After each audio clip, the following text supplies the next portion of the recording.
In today's video, I'm going to teach you how to track costs in Microsoft Project. Before you can track anything, you need to set your costs up correctly. Start by assigning resources to the tasks in your schedule. That includes people who will do the work and any material resources you'll consume.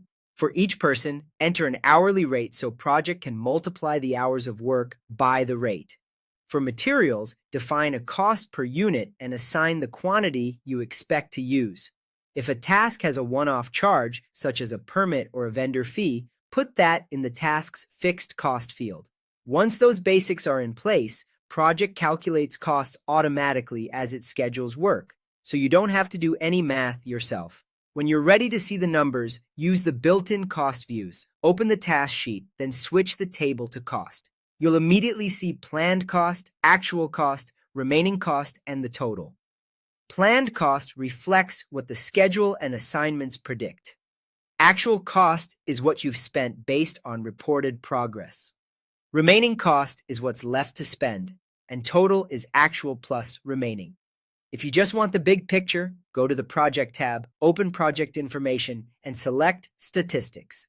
That window summarizes total project cost and other roll-ups in one place.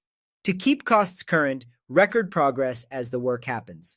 You can type a % complete on each task, enter actual start and finish dates, or update the amount of work done. As soon as you do, Microsoft Project recalculates actual cost, remaining cost, and the total projected cost.